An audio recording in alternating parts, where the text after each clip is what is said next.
Ininsulto ako ng lalaking yun. Kala niya siguro hindi ko kayang tapatan ng bilis ng pagmamaneho niya. Tingin mo ako, mayabang na lalaki to ha.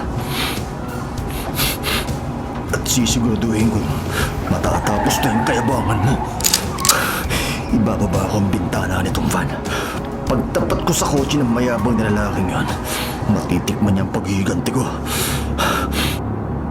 Hoy! Ikaw na naman! Hindi!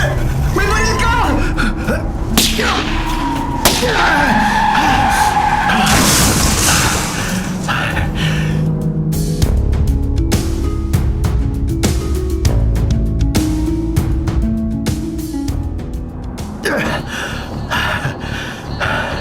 Hindi na nila ako pwedeng pagtawanan.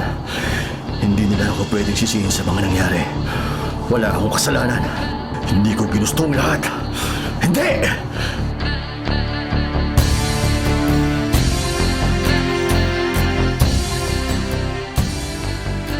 Henry? Bakit ngayon ka lang? Saan mo na naman ginamit ang service car na opisina?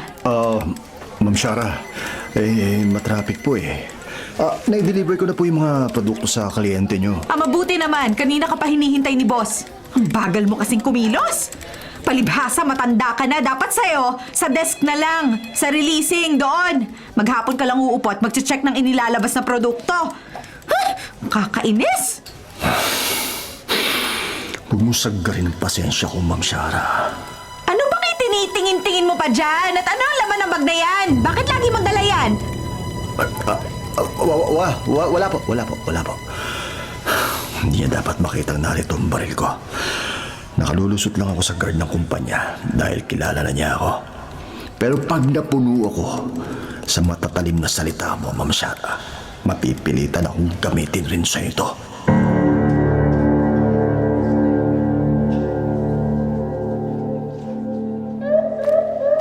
Pepe, mabuti't dumating ka na. Nasaan yung driver? Nasa loob pa ng sasakyan, nahihirapan silang kunin ang katawan dahil nakataobang sasakyan. Anong dahilan ng aksidente? Alam na ba? Hindi pa siguradong detalye, pero sa tingin ko, may tama siya ng baril sa ulo. Tama ng baril. Oo, Hepe. Kung ganon, isa tong krimen. At hindi isang karaniwang road accident lang.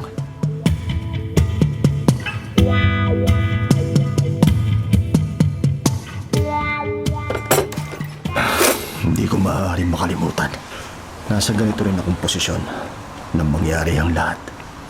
Nagpapalit din ako ng gulong ng sasakyan nang si Margie, yung bunso ko, biglang nakakip. Tatay, matagal pa po ba yung pagpapalit niyo ng gulong? Oo, Margie. Bumalik ka na sa sasakyan. Maraming dumadaang kotse dito at Manguhuli lang po ako ng paru-paro. Margie! Huwag tatawid na! Margie, ano?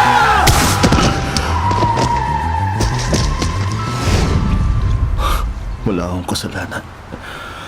Mahal ko ang bunso ko. Hindi ko gusto ang nangyari. Henry, nakatanga ka na naman! Ma'am Shara. Hindi ba sinabi ko sa'yo, bilisan mong pagpapalit ng gulong ng service car? May pupuntahan akong kliyente. Oo, eto na. Magmamadali na nga eh. O, bakit ang talim ng tingin mo, ha? Nako! Kung hindi ko lang alam na nagdadalamhati ka pa sa pagkawala ni Margie! Nako, lalo kang maraming salitang maririnig sa akin. Makabalik na nga sa loob na opisina! Huwag mo sagdarin ng pasensya ko, Ma'am Shara. Isang araw, patatahimikin din kita.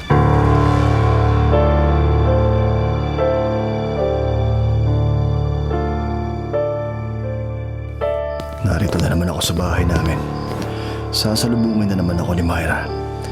Sisisihin na naman niya ako sa nagawa ko at... Mang Henry! Kumusta na ho? Ha? Sino ba ang... Si Dodong! Nakalimutan niyo na po ba? Magkapit-bahay tayo. Nag-abroad kasi ako. Kaya 2 taon niyo rin ako hindi nakita. Dodong?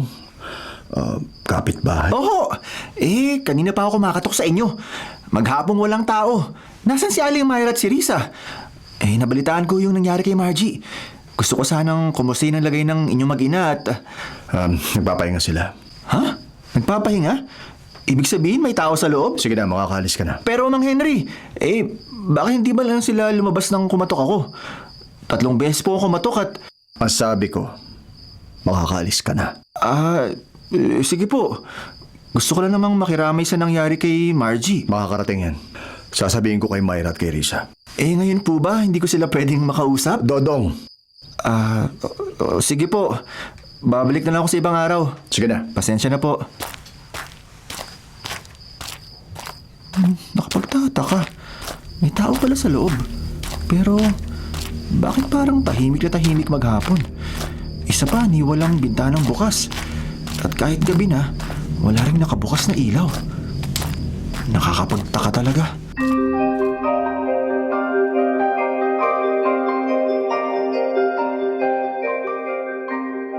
Anong oras na?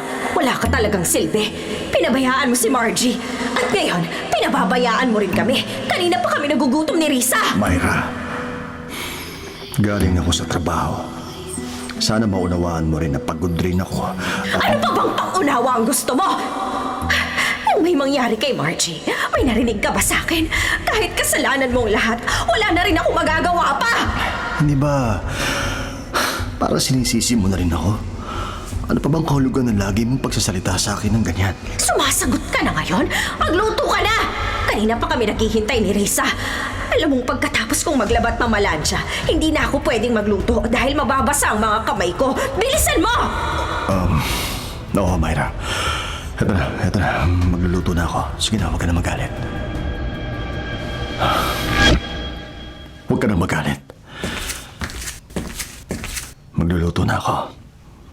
Isang masarap na ulam na siguradong ikakawala ng galit mo. At bibilib ka na rin sa akin. Sasabihin mo na rin, Myra, na mahalaga pala ako. Na mali ka pala nang sinabi mong wala akong kwentang asawa.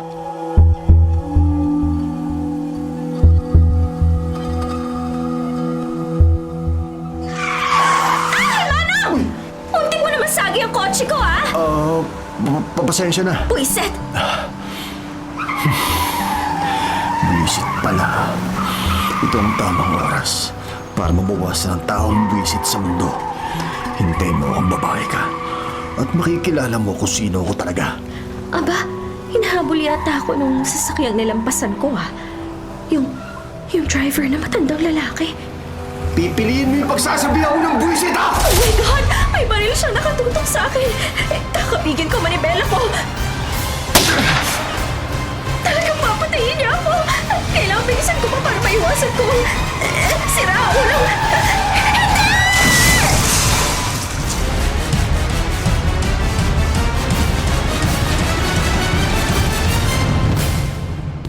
Henry, dala mo na naman yung bag na yan. Ano bang laman yan at hindi mo iwan sa opisina? Mga gamit ko sa sasakyan. Kung ganon, dapat iniiwan mo yan sa service car ng company. Hindi pwede, Ma'am Shara. Bakit hindi pwede? Baka may mawala. At ano naman mawawala dyan, ha? Akin na nga yan! Tingnan ko nga kung ano laman yan. Ha? Patingin nga ako ng bag na yan. Nakakapagtaka lang kahit saan ka pumunta dito sa building, bit-bit mo yung bag na yan. Huwag sabi! Aba, Henry! May matatalim na gamit dito eh. Baka masugatan ka. Ayoko may mapahamak sa mga kasamahan natin sa opisina. Kaya lagi ko itong dinadala. Alam mo na, mahirap na. Baka masisipa ako ng boss natin. Siguraduhin mong wala kang itinatagong delikadong bagay dyan, Henry. Dahil pag nalaman kong may ginagawa kang kalokohan, ako mismo magpapatanggal sa'yo sa trabaho.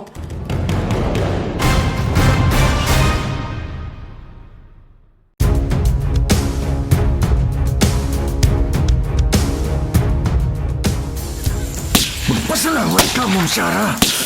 Nakakapagtimpi pa ako. Dito ko ibubunto sa gubat ang galit ko sa'yo! Pero kapag napuno na ako, sisiguraduhin kong matitikman mo rin ang galit ko at pagsisisihan mo!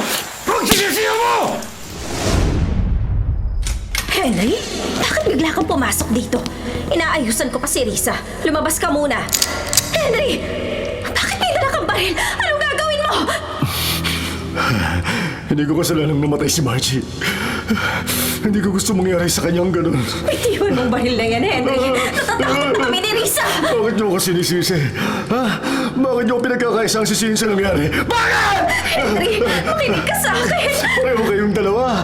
Ikaw at si Risa. Sinisisi niyo ako sa nangyari kay Margie! Ano yung iniisip mo? Anong una, oo. Galit kami sa'yo, pero hindi totoo pinagkakaisahan ka namin. Ayoko na makinig sa'yo, Myra! At lalo ayoko na makinig sa'yo, Risa. Pareho kayo? Pareho kayo? Nagkakaisa kayo? Sinisisi niyo ako! Ayoko na makinig sa mga taong palagi na lang akong sinisisi.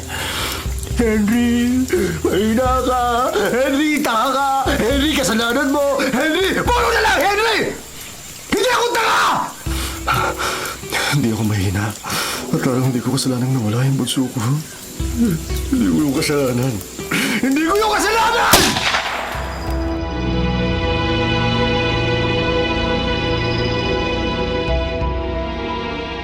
Naisugod na sa ospital ang babaeng driver. Oo, Chona. Kaya lang, malubhang tinamo niyang pinsala. May pasahero raw sa likurang bahagi ng kotse ng babae. Meron. Namatay yung bata. Hindi naka-seatbelt. Ay, naku, kawawa naman. Pinasunod ko na yung investigador para mag-follow up sa babae kapag nagamalay na ito. Nakuha ng pangalan ng babae? Wala pang identification na nakuha. May cellphone sa bag pero walang ID. Driver's license, mga papeles ng sasakyan. Wala. Pagtataka naman, nagmamaneho siya na walang dalang lisensya o anumang identification papers? Ang higit siguro nating dapat alamin, sino nagtangkang bumaril sa kanya? Nagtangkang bumaril? Oo. May witness na nakakita. Sidewalk vendor. Nakita niya kung bakit nag-swerve sa kabilang lane tong kotse na bumangga rin sa isa pang kotse. Bakit nga ba? Ano nakita ng witness? Isang matandang lalaki ang nagpaputok ng baril sa babaeng biktima. Hindi niya ito tinamaan pero sa pag-iwas ng babae, nag-swerve siya sa kabilang lane at tuluyang bumangga. Makikilala ba ng witness yung matanda kung makikita niya ulit? Nakuha ba niya yung plaka ng sasakyan ng matanda? Mabilis masyadong pangyayari na hindi raw niya nakuha ang plaka ng sasakyan. Ang natatandaan niya lang, nakasombrero ito na kulay asul.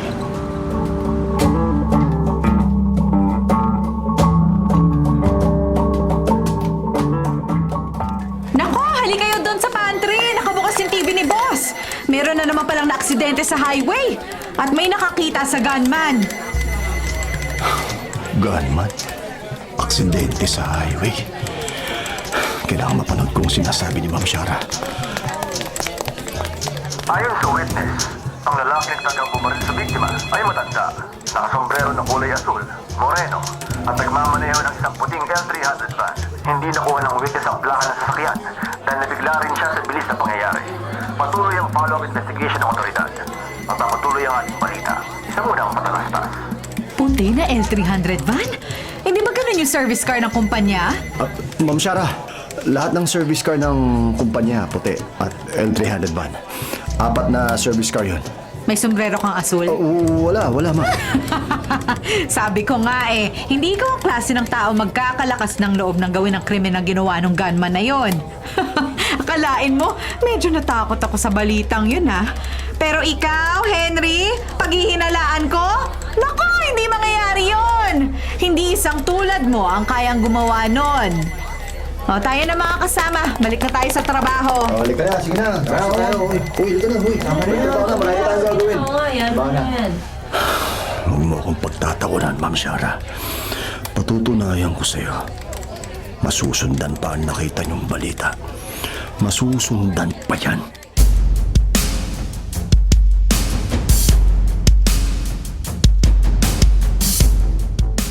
Uuwi na naman ako.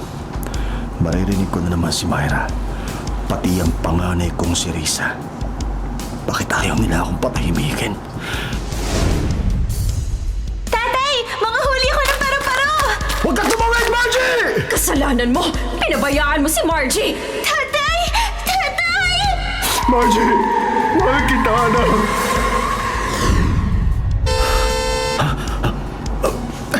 Hindi na ako mamangga. Pinagtatawanan ako ng mga pasahero ng dumang sasakyan. Hindi ko ito palalagpasin.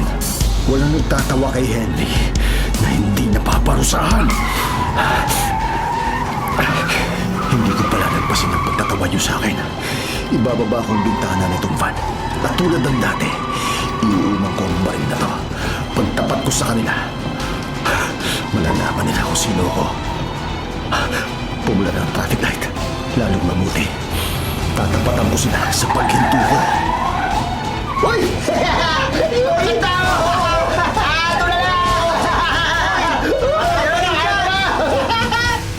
Magtitripan niyo ako, ha? Mga adik kayo!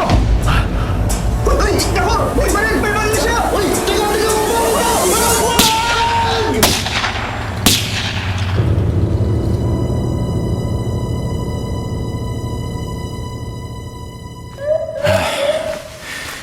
Patay na to pareho. Mga teenagers lang to. Hepe, sa leg ang tama nitong isa at yung isa sa ulo. Asintado yung gunman. At pangatlong kaso na to ng road rage. Kung road rage nga to, 3 kaso sa loob lang ng 2 linggo. Wala pa akong makitang pattern. Magkakaibang edad ng binabaril niya. At yung pangalawa, babae naman. Wala rin masasamang record ang mga taong biktima niya. Anong dahilan? Bakit niya ito ginagawa? Hepe, tatawag ng Soko. Mabuti pa nga. Sandali. Hepe, bakit? May witness ba? Wala, Chief, pero may CCTV doon mismo sa posting yun. Pinare-retrieve ko ng recording sa mga kasama natin para ma-review natin sa headquarters.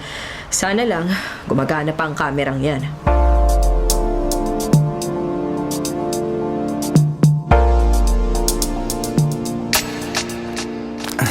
Mang Henry! Magandang gabi! Gusto ko sanang makatulong kahit paano. Makatulong saan? Napansin kong maghapong tahimik at wala namang nagbubukas ng ilaw dito sa bahay nyo. Baka ho masyado pang dinaramdam ni na Aling Myra Teresa ang pagkawala ni Margie. Pwede ko bang papuntahin dito si nanay? Kahit bukas po. Para lang may kausap ang inyong mag-ina at... May sasabihin ka pa? Kasi ho, baka nakakasama rin na palaging sarado mga bintana nyo at... Huwag ka nang makialam. Mas mabuting huwag ka nang pumunta rito. Pero... Dodong, ang hindi mo alam, hindi mo problema. Ang hindi mo alam, hindi makakagulo sa isip mo. Si Margie ay mahal ko. At alam kong ito rin ang gusto niya para sa katahimikan ng lahat. Ang alin po, Mang Henry? Umalis ka na. Sige na. Pagbukas siya ng pinto, lumabas ang masangsang na amoy. Mang Henry, ano po yung kakaibang amoy galing sa loob? Umalis ka na. Umalis ka na!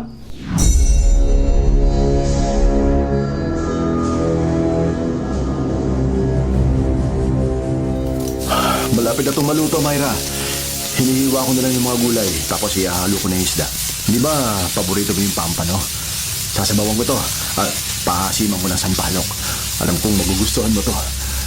Huwag ka na magalit sa akin. Wala ka talagang kwenta! Wala kang silbi! Anong klaseng luto to? Papakain mo sa akin yan? Minudo? Minudo na maputla ang sarsa? Kainin mong mag-isa yan! Pero Myra, alam kong ito yung gusto mong luto sa minudo, di ba? Bigyan mo ako ng pera. Sa labas na lang kami kakain ni Risa. Pero pinaghirapan kong lutuin yan para sa inyo. Pati si Margie, gusto ko rin matuwa at ganahan sa pagkain. Mahal ko yung bunso ko. Wala na si Margie! 1 linggo nang nakaraan mula nang mailibing siya. Huwag mo na siyang gamitin para maawa ko sa'yo. Hindi namin nakakalimutan ang katangahan mong dahilan kaya siya nahagip ng sasakyan! Myra, Risa, huwag niyong gawin sa akin to. Mahal ko si Margie. Ikaw ang pumatay kay Margie! Hindi. Mahal ko si Margie. Hindi ko gusto nangyari. Hindi ko gusto mabundol siya. Hindi niyo ako dapat sisihin! Wala kayong karapatang sisihin ako! Wala kayong karapatang pagtawanan ako!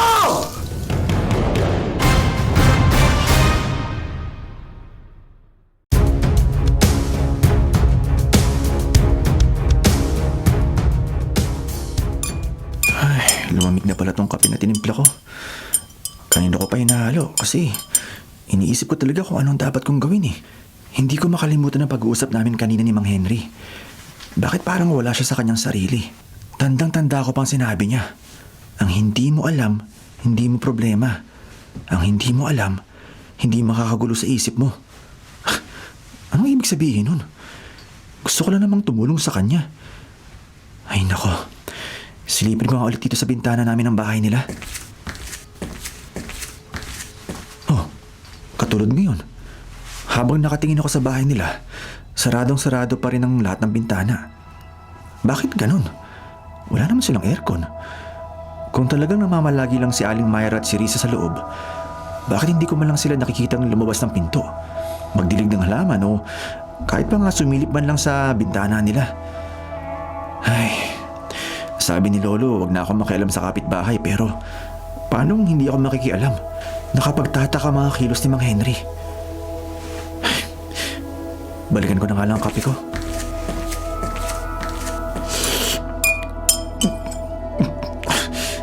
Yung amoy kanina, bigla ako naalala. Yung amoy mula sa loob ng bahay ni Mang Henry nang buksan niya yung pinto. Sobrang baho. Muntik nang bumaliktad ang simura ko. Parang may nabubulok na hindi ko maipaliwanag.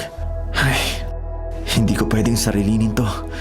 Kahit sinasabi ni Lolo na wag na ako makialam kina Mang Henry, masama ang kutob ko.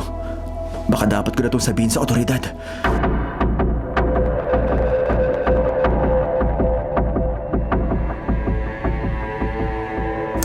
Ang kulay asul na sombrero, hindi ko na to pwedeng gamitin. Ang CCTV na malapit sa traffic light, nakunan ako. Hindi lang nakita ang mukha ko dahil sa asul na sombrerong suot ko ng mga oras na yan. Hindi rin nakita ang plaka ng sasakyan ko dahil nasa likod ang plaka. At ang CCTV nakafocus lang sa harapan ng traffic light. Pero kailangan mag-iingat na ako. Ayokong makulong. Hindi lang pulis na nag-iimbestiga ngayon sa mga pagpatay. Ayon sa balita, pati na rin ang iba't ibang TV reporter. Pag nakulong ako, paano si Myra? Paano si Risa? Magugutom sila. Ako lang ang inaasahan nila. Pero itong baril ko, hindi ko to pwedeng iwanan dito sa bahay. Mas lalo ko itong kailangan ngayon. Ito ang magiging proteksyon ko. Ito na lang ang kaibigan ko. Ito na lang ang nakakaunawa sa akin. Mula nang mawala si Margie, ito na lang ang nakakapagpatahimik ng mga bumubulong sa akin. Mang Henry! Nakita ko may ilaw sa loob! Pwede ba akong tumuloy? Si Totong, bakit siya narito? Hindi niya dapat makita ang kinuha ko. Hindi niya dapat malaman.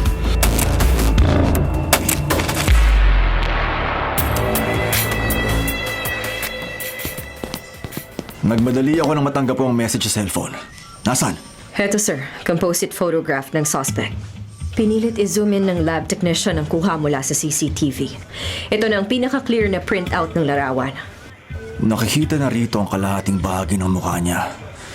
Natatakpan yung mata dahil sa sombrero, pero meron siyang distinguishing mark sa baba. Meron siyang nunal sa kaliwang bahagi ng baba niya. Pati ang van na minamaneho niya, nagawa pang i-zoom in ang pangalan ng kumpanya at logo sa gilid ng driver's side. Good, very good. Akin yung mga larawan. Hepe, i-release ba natin to sa media? Hindi, wag muna. Pero malaking break to. Tayo muna ang kikilos. Pag nakita to ng suspect sa balita, maalarma siya at maaaring tumakas o magtago.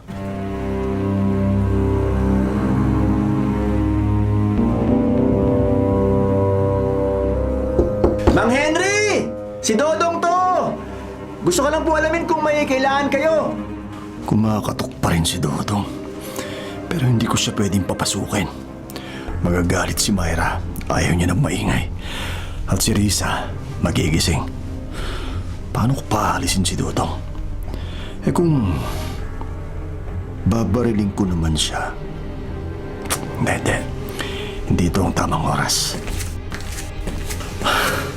Papatayin ko lahat ng ilaw rito sa bahay.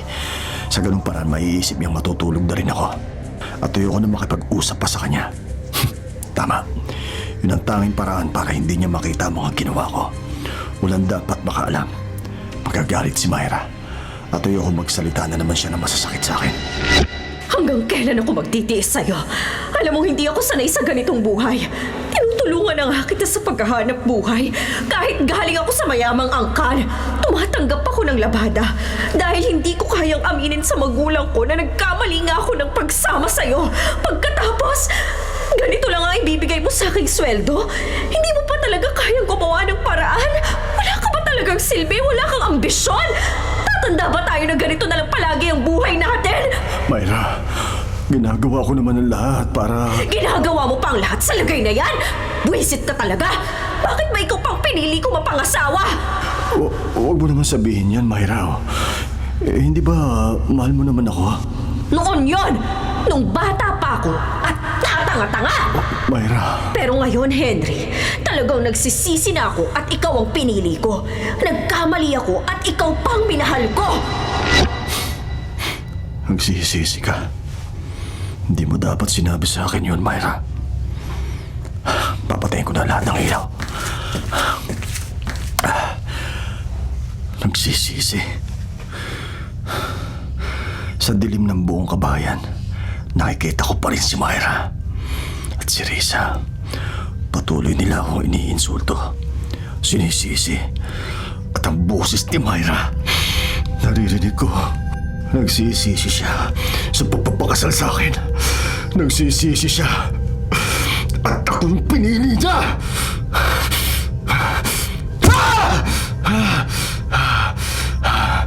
Bakit kailangan sabihin mo sa akin yun, Myra? Ikaw lang ang minahal ko. Buong buhay ko. Ikaw lang ang gusto kong makasama. Handa akong ibigay ang buhay ko para sa'yo. Pero hindi pa pala sapat yun. Sa isa kong pagkakamali. Hindi mo ako mapatawad. Sa pagkawala ni Margie, hindi ko na muling nadama pa yung pagmamahal mo. At hindi ko yun matanggap. Ikaw ang lahat sa akin. Bakit bigla ka na lang nagbago? Bigla ka nagbago!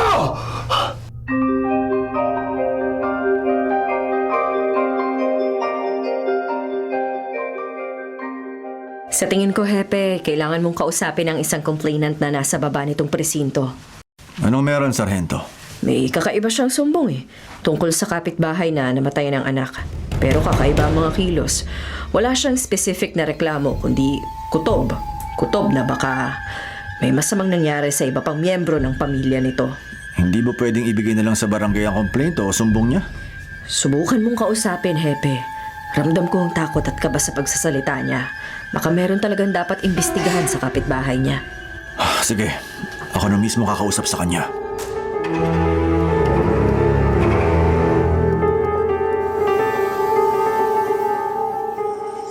Hepe, magandang araw. Ikaw magre-report tungkol sa gunman? Ay, naku, hindi sir. Wala po akong alam tungkol sa gunman sa road rage incidents, pero tungkol to sa kapitbahay namin. Hindi namin talaga katabi yung bahay dahil may mga nakapagitang lupa at ilang puno. Pero may tuturing pa rin kapitbahay dahil sa... Okay, sige. Huwag na natin pagtalunan kung paano kayo naging magkapitbahay. Anong problema sa sinasabi mong kapitbahay? Sir, maupo ka muna para kasing kinakabahan ka. Sir, ganito kasi. Kagabi lang, bumalik ho ako ron. Ewan ko ba, hindi ako mapakali. Ilang araw na kasing sarado yung bahay nila . Sarado yung mga bintana at pinto. At tuwing uuwi si Mang Henry, Henry ang pangalan ng kapitbahay nyo? Opo, si Mang Henry. Kinukumusta ko siya dahil balita sa lugar naming namatay nga ang bunso niyang anak na si Margie. Pero nagtataka ako. Kami ng lolo ko. Matagal nang hindi nagpapakita si Aling Myra at si Risa. Sino naman sila? Si Aling Myra ang misis ni Mang Henry. Si Risa ang panganay nilang anak. Teenager na si Risa. Okay. Siguradong may katuturan tong sumbong mo ha. Kasi alam mo, mahalaga ang bawat minuto ko. Meron kaming iniimbestigahan na road rage at kailangang matuntunan namin ang demonyong gumagawa ng pagpaslang sa highway. Pasensya na, Hepe ha. Kasi hindi lang maganda ang kutob ko sa kapitbahay namin ito . Parang baliw na siya. Baliw? Sa paanong paraan? Paano mo nasabi? Ito nga sir. Palaging saradong-sarado ang bahay nila. At tuwing uuwi si Mang Henry, kinukumusta ko si Aling Myra at si Risa. Sabi niya, nandun lang daw sa loob. Parating nagpapahinga. Oh, naman pala eh. Nandun lang sa bahay nila. Sir, nang buksan niya ang pinto ng bahay nila, merong lumabas na amoy. Sobrang baho, masangsang. Noon lang ako nakaamoy ng ganun kabahong bagay. Parang may nabubulok na hindi maintindihan. Sorry sir pero... Okay, diretsuhin natin to Duda kang may pinaslang sa bahay na yon? Oo sir, ganun na nga. Kung ganun, kailangan mag-file ka na complaint para magkaroon kami ng dahilan na mag-imbestiga. Naku sir, ayoko pong malaman ni Mang Henry na ako nagsumbong dito sa presinto. Paano ngayon yan? Sir, kayo pong otoridad. Nasisiguro kung may paraan para matingnan niyo ang loob ng bahay nila.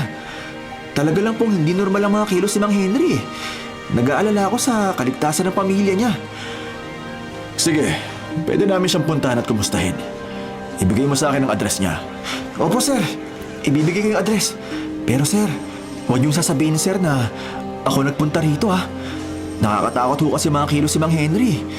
Talaga lang pong gusto kong masiguro na buhay pa at ligtas sina Aling Myra at si Risa.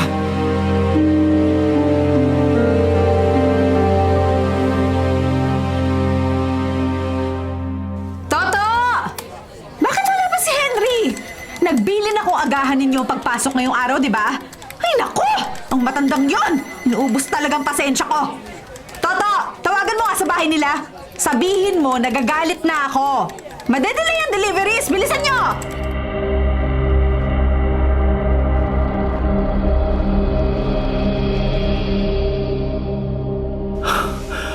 Lalayo ako. Isasama ko kayo. Myra, Risa, walang dapat makaalam sa mga ginawa ko. Bakit ayaw mo magsalita?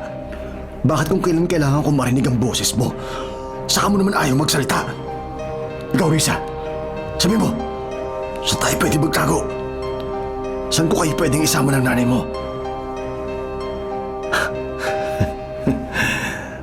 Tama, Risa. Tama ka. Kailangan asikasuhin ko muna si Shara. Kailangan pumasok muna ako sa trabaho. Kailangan natin ng pera para makalayo. Para maging komportable tayo sa ating pupuntahan. Oo, anak. Papasok muna ako sa trabaho. Pero ito na ang huling araw ko. Tatapusin ko lang ang pang-aapi sa akin ni Shara.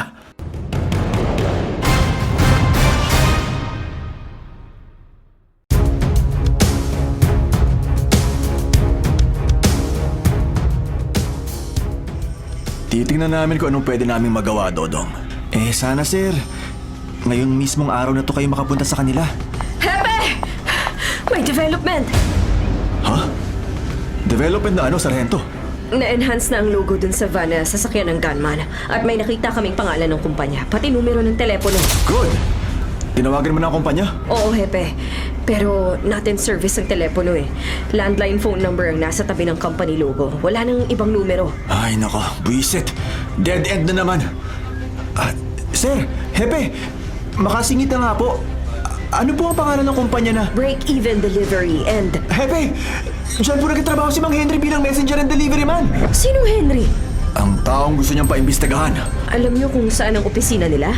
Chona, alam niya kung saan ito nakatira. Hepe, kung ganun ay...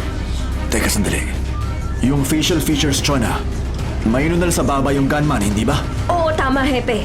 Nung zinumin ng video na nakunan, may na-identify na nunal sa kaliwang bahagi ng baba. Yung kapitbahay mong Henry ang pangalan, meron ba siyang nunal sa baba? Opo, sir! Kung ganon, huwag na tayong mag-assign ng oras. Dalhin mo yung printout mula sa CCTV recording. At pupunta natin siya ngayon din.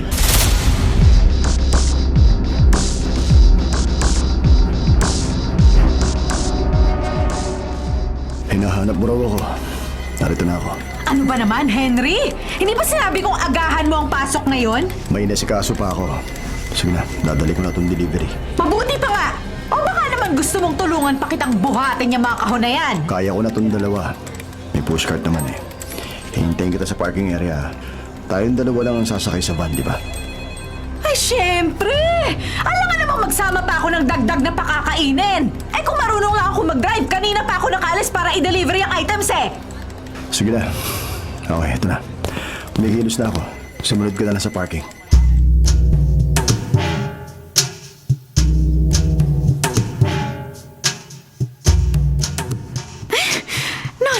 naman yung matandang yun. Bubusinaan ko nga. Henry! Ano ba ginagawa mo riyan sa likod ng van? Napirmahan na ng kliyente ang resibo. Pwede na tayong umalis. Henry! Bumaba ka yan. Henry! Ano ibig sabihin nito? Bakit ka may baril? Huwag kang magbiro ng ganyan. Mukha ba ako nagpipiro? Bumaba ka sabi! Anong gagawin mo sa akin, ha? Bakit kailangan kong bumaba rito sa van?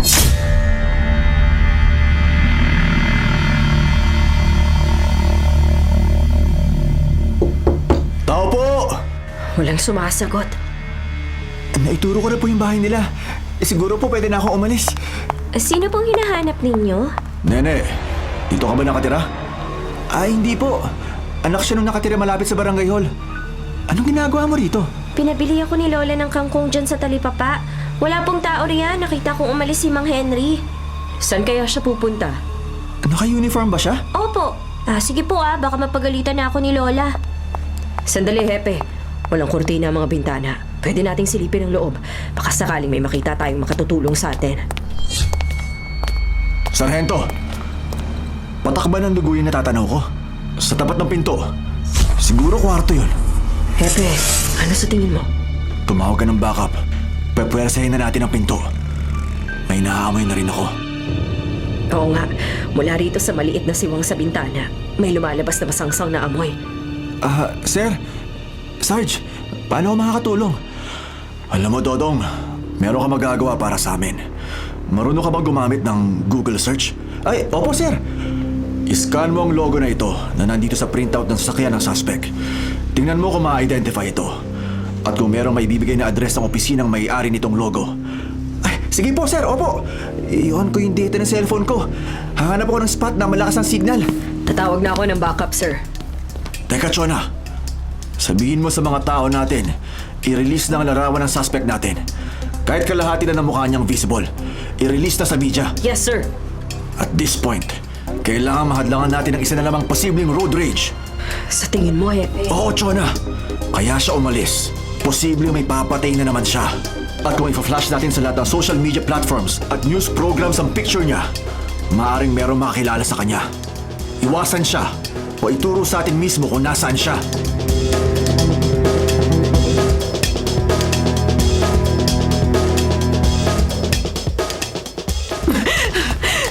Henry, saan ba talaga tayo pupunta? Kanina mo pa ako pinaglalakad. Nasa liblib na bahagi na tayo ng highway. Pinahinto mo ako. Tinutulak niya ako para dumiretso sa magubat na bahagi ng highway. Nakatutok pa rin sa ulo kong baril na hawak niya. Henry! Tama na maraming satsat. Basta lumakad ka. Anong gagawin mo sa akin? Huwag mo akong papatayin! Gagawin ko ano man ang gusto mo! Ay, bibigay ko ang kailangan mo! Pera! Alahas! Ano? Sabihin mo lang! Gagawin ko ng paraan! Huwag mo lang ako sasaktan! Huwag mo lang ako papatayin! Para mo nang awa!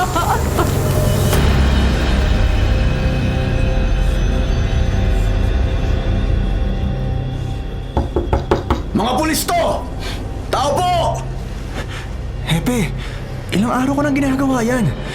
Kahit gaano ko katagal kumatok, wala talaga nagbubukas. Hepe! Nagbili na ako sa headquarters na gawin lahat ng inutos mo. Mabuti. Chona, umatras ka ng konti. Pwepwesahin ko ng pintuan. Yes, sir! Dodong, tumabi ka! Hepe, tutulungan na kita! Sabay tayo!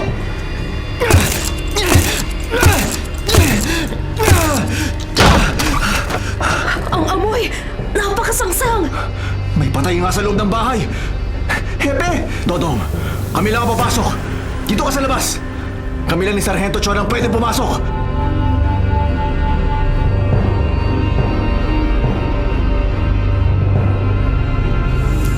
Henry, makinig ka sa akin. Kailangan kong dalhin sa doktor ang mami ko. May follow-up check-up siya. Kailangan yun dahil nakaschedule siyang operahan. Bibigyan kita ng kailangan mo. Pera, alahas, pati promotion sa trabaho. Gagawa ko ng paraan. Pauwiin mo lang ako. Walang makakaalam nito.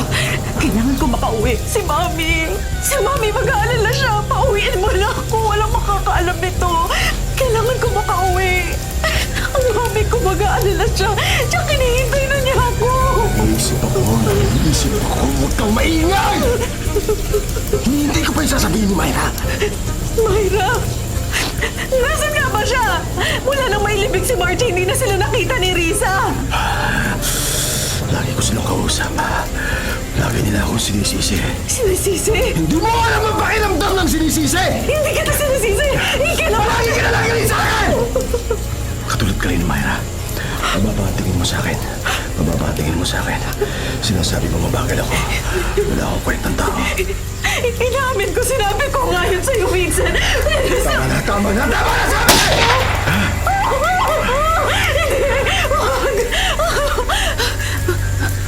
Wala akong tama.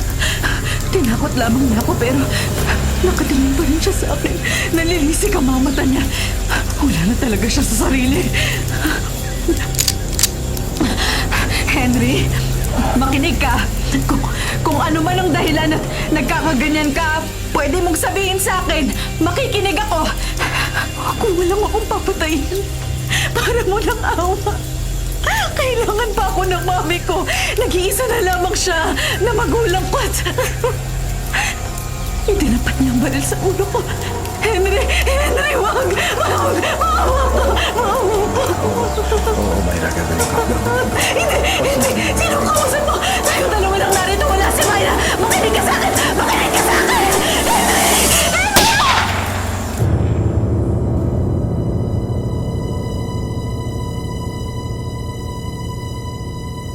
Napakalakas ng masamang amoy! Chona, mga patak to ng dugo na natuyo na. Tama, Hepe. Dito sa sahig na tuyo na. Nagbabadya na. Ilang araw na ito narito sa sahig. At meron din dito sa kwartong to. Diyos ko, hindi ko na kaya. Tama ang hinara ni Dodong. Ito na siguro ang panganay na anak. Nasa higaan pa siya. Maaring ilang araw na siyang patay. Tatawag na ako ng Soko. Sandali! Hindi pa natin nakikita yung isa pa. Yung asawa raw ni Mang Henry.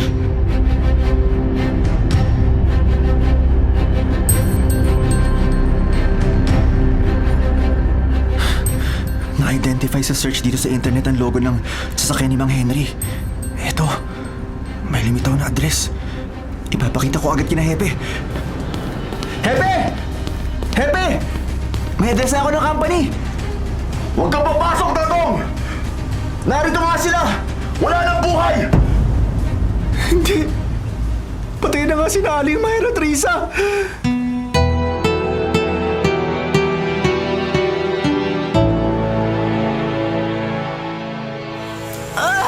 Henry!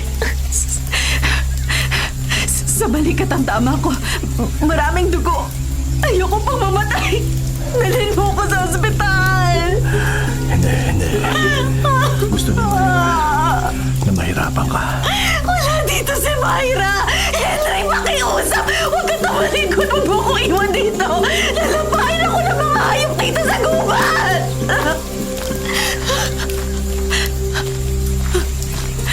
Kailangan pilitin kong makalabas dito sa gubat.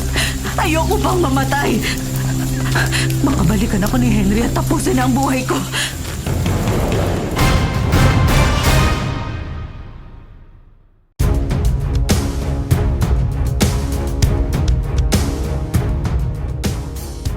Dito, Chona! Narito sa isa pang kwarto. Bangkay ng isa pang babae. Hindi! Lalabas muna ako, Hepe. Hindi ko na to kaya. Sabay na tayo! Kailangan natin tumawag ng backup. Hepe, ano nangyari? Nakita niyo ba yung mag-ina? Si Aling Myra? Si Risa? May dalawang bangkay sa magkaibang kwarto. Kailangan hintayin natin ang Soko. Wala nang dapat pumasok sa loob. Hindi. Yung sinasabi mo address ng company, akin na. I-forward natin sa headquarters para mapuntahan nila. Opo, Hepe. Eto. Ay, teka. Namatay yung screen ng phone ko. Hanapin ko ulit. Na-save ko yung kanina.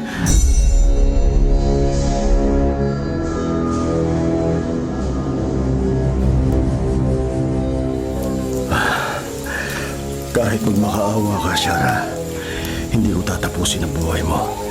Dapat kang magdusa hanggang kamatayan. dahil sa masasakit na salitang sinabi mo sa akin. Hindi ako tuwag at tanga!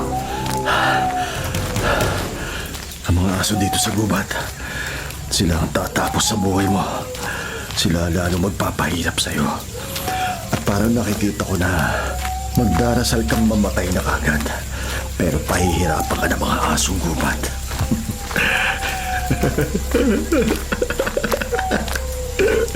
Hindi mo na ako iinsulto eh. Wala nang hawak sa akin. Wala nang happy sa akin.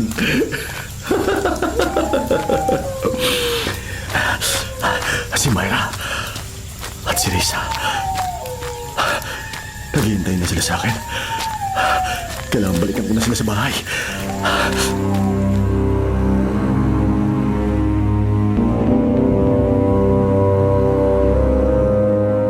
Dodong, pwede ka na umuwi. Pepe, gusto ko sana makita ang sinapit nila. Narito na ang mga soko. Bawal ng civilian sa loob. Hindi mo kakayanin ang itsura nila. Huwag mo nang hangaring makita pa sila. Bakit ito ginawa ni Mang Henry sa pamilya niya? Talagang mahirap unawain. Minsan, hindi natin alam kung kailan napapatid ang katinuan ng isip. At ang trahedyang nangyari sa bunso niyang anak, siya mismong nagtulak sa kanya na maging kriminal. Sargento. Umuwi ka na, Dodong. Salamat sa kutob mo. Nadiskubre ang krimen sa bahay na to. Kumikilos na rin ang mga kasamahan namin para matuntun si Mang Henry. Break! Fredo, break! Positive! Galing sa office nila si Henry. Pwede kayo pumunta agad doon para malaman ang ruta ng delivery niya. Hepe, Tayo na, Sargento. Bahala ng soko rito. Kailangan pumunta tayo sa itinawag na information para masiguro nating wala nang susunod na biktima.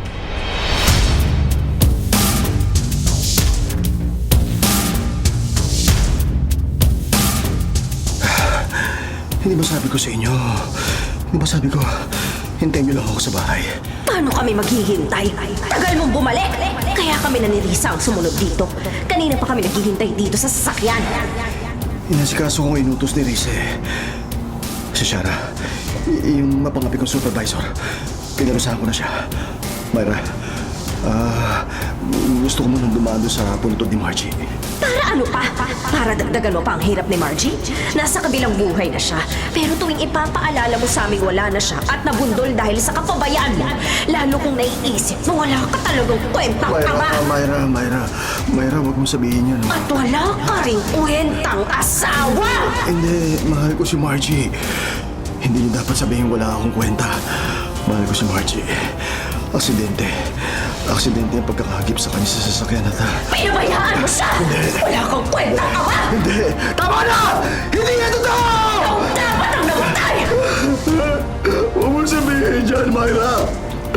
Kung ako ang nasunod, ibibigay ko yung buhay ko para kay Margie! Sinungaling! Tama na! Wala kang kwenta! Tama na! Hindi ka dapat pinakasalan! Tama na! Tama na! Hindi yan totoo. Pasulog mo utak sa atin. Kailangan umiwas ako. Kailangan umigil ko doon!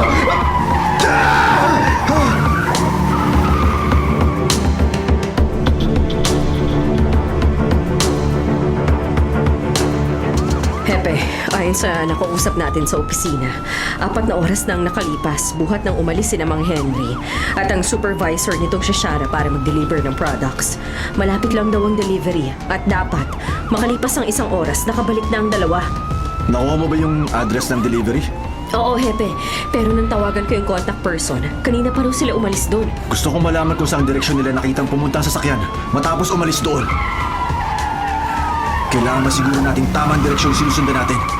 Kinakabahan ako na hindi na natin naaabot ang buhay pang supervisor niyang si Shara. Hello? Sino to? Police! Oo, nasa hotline ka. Pinasa ng operator sa akin ang tawag mo. Dinaril ako ni Henry! Si Henry mismo hinahanap namin. Iniwan niya ako! Inuwan niya ako! Malapit ang namilim! Huwag mong i-off ang phone mo. Papunta na kami sa location. Magpapatawag na rin ako ng ambulansya. Ako pa mabuhay! O sige, papunta na kami. Kung kaya mong kumubli, gawin mo. Baka balikan ka pa ni Henry.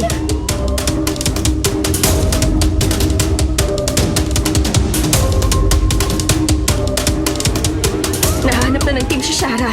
Dadalhin na nila sa ospital. Maraming dugo na wala sa kanya. Sana makaligtas pa siya.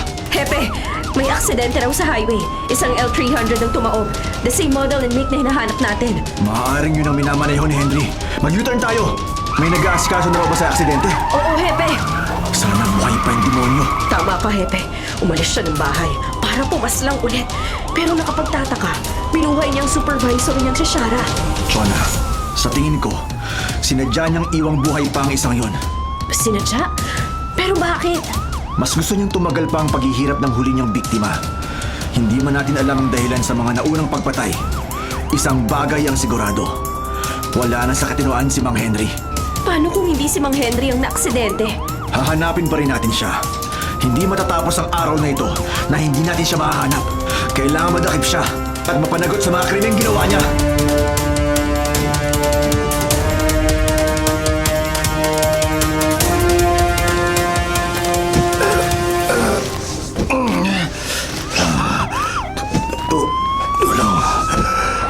Tulungan niyo kami. Mang Henry! Alam na namin ang ginawa mo! Hanggang dyan ka na lang! Dumaba ka! Ihagis mo rito ang hawak mong baril! Yung mag-ina ko. Si Myra, si Risa. Nasa loob pa sila ng van. Sugatan. Iligtas ko sila. Wala na sila, Mang Henry. Patay na sila. Natagpuan namin sa bahay niyo. Hindi! Mahal ko sila! Hindi yung totoo. Ihagis mo rito ang baril mo! Dumaba ka! Ngayon na! Gagawin ko. Para makita nyo, si Henry, hindi basta susuko. Hepe! Paparilin ka niya! Saan ko na siya!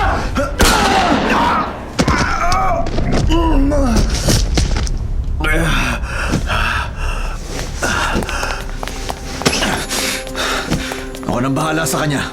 Iradyo mo sa mga kasama nating hawak na natin si Mang Henry. Pinatamaan ko lang siya sa braso. Parang bitawan ng baril. Oo, Hepe. Bitawan mo ako. Kailangan ako ni Myra, ni Risa, ni Margie. Wala na sila, Henry. Binaril mo sila. Tulad ng ginawa mo. Sa iba mo pang biktima. Sinisisi nila ako. Pinabayaan ko raw si Margie. Pinagtatawanan ako ni Shara. Tanga raw ako. Bobo. Mahina. Pero hindi totoo yun. Wala nang magtatawa sa akin. Wala nang magsasalita sa akin na masasakit. Hindi ko na maririnig ang masasakit na salita ni Myra, ni Risa, ni Shara. Pinatahimik ko na silang lahat. Narinig mo ako? Hindi ko sila dapat marinig. Pero narinig ko pa rin siya. Patingin mo sila! Patahimikin mo ang boses nila.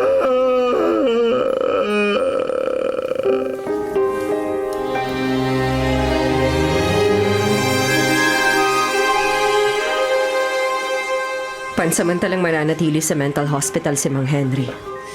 Paano yung mga napaslang niya? Hukuman ang magsasabi kung kailan niya harapin ang mga kaso. Pananagutan pa rin niyang lahat sa tamang panahon. Nakakalungkot lang na ang pagkawala ng bunso niyang anak ang naging dahilan para itulak niya ang sarili niyang pamilya sa bingit ng kabaliwan. Sana dumating ang araw na gumaling si Mang Henry at pagsisihan niya yung mga nagawa niya. Isang bagay ang sigurado, Dodong. Kapag magaling na siya, pananagutan niya ang mga krimen na nagawa niya.